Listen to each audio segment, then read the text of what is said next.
Imagine, picture this. You're in Worcester, Massachusetts. Yeah. It's December. Okay. It's freezing out. Yeah. You're inside all cozy by the fire, and suddenly you hear sirens blaring. Oh, wow.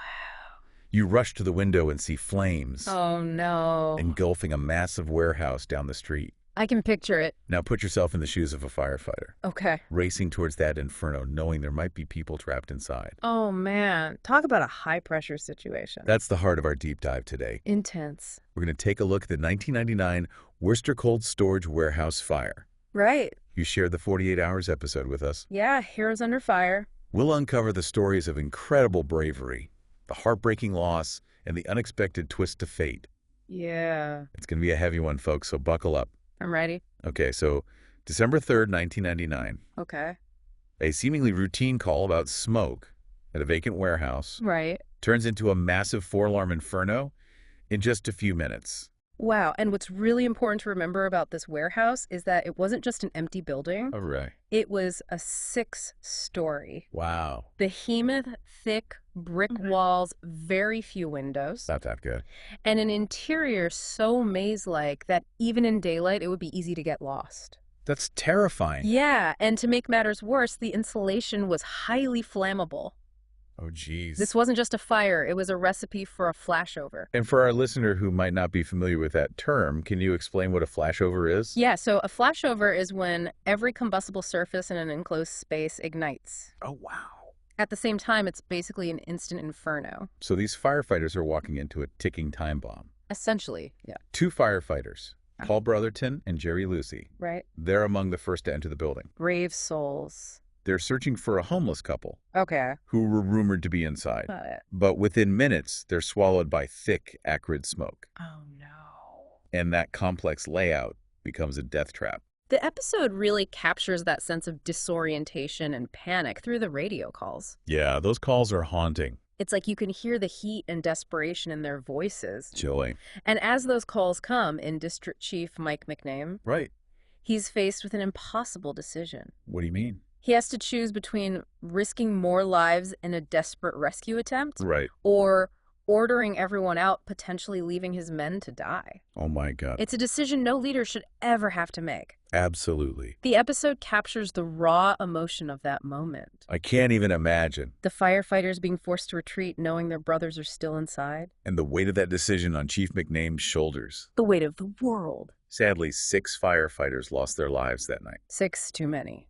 Paul Brotherton, Jeremiah, Lucy Timothy Jackson, Joseph McGurk, James Lyons III, and Lieutenant Thomas Spencer. Heroes, everyone. The city held its breath for 8 days as the search for their bodies continued. 8 agonizing days. The grief must have been overwhelming. For the families, the community, the entire city. It's hard to fathom the depth of that loss. It really is. So as we delve deeper into this story, Yeah. let's listen to some of those radio calls. Oh, Because yeah. they really paint a terrifying picture of what those firefighters faced inside that inferno. Let's do it. And I think it's important for our listener to understand why this fire was so deadly. Absolutely. You mentioned the Worcester Cold Storage Warehouse was a nightmare for firefighters. Can you elaborate on that? So those thick brick walls that were meant to keep the cold in, they also trapped the heat from the fire, Oh, wow. turning the building into a giant oven, essentially. So there was no way for the heat to escape. Exactly. And with very few windows, there was almost no ventilation. So the smoke and the superheated gases just built up inside. Exactly. And that created the conditions for that flashover we talked about, where Right. everything just ignites at once. It's like something out of a nightmare. And then you add in the fact that the warehouse was a maze inside. Even seasoned veterans like Lieutenant Spencer and firefighter Brotherton, they got disoriented in the smoke and darkness. It's like being trapped in a labyrinth. And in those radio calls, you can hear that disorientation turn into desperation. Yeah, they're calling for help, reporting low air, but their location is unclear. It's a race against time. You can hear the fear in their voices. But you can also hear their courage. It's amazing how they keep fighting, even as the situation gets worse. The human spirit is incredible. And remember, at this point, there are 4 firefighters trapped, Right, Spencer Brotherton Jackson and Tommy Spencer. each one with a family waiting for them to come home. It's heartbreaking. And Chief McName, he's listening to these calls, Yeah. knowing that every second counts. It must have been agonizing. But he also knows that sending more firefighters into that inferno could mean losing even more lives. Such a heavy burden to bear. So he makes the call. The toughest call of his career, I'm sure. He orders everyone out. Knowing that it could mean leaving his men behind. A decision born out of necessity. But a decision that I'm sure haunted him for years to come. That moment when everyone evacuates, knowing there is still men inside. Must have been just gut-wrenching. The episode captures the raw emotion of those firefighters. The frustration, the fear, the helplessness. It's hard to watch. It really is. And as the fire rages on, engulfing the warehouse in flames, the city of Worcester holds its breath. Praying for a miracle. But deep down, I think everyone knew Yeah. that the chances of those 6 firefighters surviving were slim to none. The intensity of the fire, the layout of the building, the disorientation. It all added up to a devastating loss. A loss that would change the city forever. As we move forward in this deep dive, Right. we'll explore the aftermath of this tragedy. Okay. The investigation, the search for answers, and the long road to healing for a community forever marked by this fire. I'm ready when you are. So as the city mourns, the investigation begins. Right. And the cause of the fire is determined to be accidental. Okay. Started by a homeless couple. Julie Barnes and Tom Levesque, they had been swatting in the building. Oh, wow. And they accidentally knocked over a candle. A Campbell. Yeah. It's a reminder that even the smallest actions can have huge unintended consequences. Absolutely. A split second can change everything. And it's here that the episode dives into the complexity of responsibility and justice. Because while the fire was an accident, the district attorney decides to charge Julie and Tom with manslaughter. Right. Now, a lot of people would hear that and think, well, they started the fire, so they should be held accountable. Right. But as we know, the story isn't that simple. No, it's not. Remember Tim King, Yes. man in Maine, who recognized Julie's photo? Yeah. Well, he and his wife, Joan. They knew Julie had a history of cognitive limitations. Right. And this is where their personal connection to the case comes in. Okay. Their adopted daughter, Jennifer, also has cognitive limitations. I see. So they understand the challenges and vulnerabilities that come with those conditions. So they had a unique perspective on Julie's situation. Exactly. They knew that Julie might not have fully grasped the danger Yeah. of having an open flame in that warehouse. Right. She might not have understood the potential consequences of her actions. So they make a really tough decision. What's that? They step forward not only to defend Julie, Wow. but to take her into their home. That's huge. Yeah, and it sparked outrage in Worcester. Oh, I bet. Many people, especially the families of the fallen firefighters, saw it as a betrayal. I can understand that anger. Right, they're grieving and they want someone to be held responsible. And on the surface, it does seem like a simple case of cause and effect. Right, the fire people died. But the Kings, they challenged that view. Yeah, they argued that Julie's cognitive limitations should be considered, Okay. that her actions should be judged within the context of her ability to understand the consequences. It's a nuanced argument for sure. It forces us to think beyond the black and white of legal definitions. Right. And consider the gray areas of intent, responsibility, and what justice really means. This episode really pushes the listener to confront those questions. It does. It doesn't offer easy answers, but it presents both sides of the argument with a lot of sensitivity. It really makes you think. And ultimately, it leaves you wrestling with your own beliefs about what is just and what is right. It's a hallmark of great investigative journalism. Absolutely. It doesn't just inform, it challenges us. It makes us question our own assumptions. Exactly. So let's talk about the judge's ruling in this case, Okay. because it adds another layer of complexity to this already intricate story. Right. So the judge ultimately dismissed all charges against Julie and Tom. Really? Yeah, he cited a little-known legal technicality. Okay. At the time in Massachusetts, there was no legal obligation for a civilian to report a fire, Even if they accidentally started it. even if they accidentally started it. So legally, they were in the clear. Yes. But does that mean they were morally in the clear? Yeah, that's the question, isn't it? It's a question that's still debated today. And it gets to the heart of our understanding of justice. Right. Is it enough to simply follow the letter of the law? Or should there be a higher moral standard? One that takes into account intent and circumstances? Exactly. The episode presents the arguments on both sides, It does. highlighting the perspectives of those who believe Julie and Tom should have been held accountable, Right. and those who believe the judge made the right call, It leaves the listener to grapple with those questions. and consider what they believe is just Not just in this case, but in similar situations. where legal and moral obligations might not align perfectly, It's a powerful example of how a single event can spark a much broader conversation. about societal values, legal principles, and human behavior. It's a lot to unpack. It is.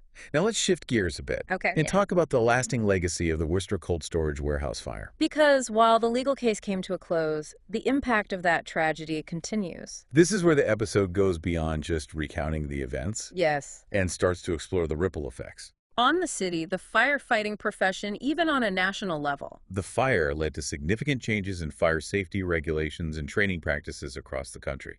The investigation by NEO-ISH revealed a number of factors. What's NEO-ish? That's the National Institute for Occupational Safety and Health. Okay.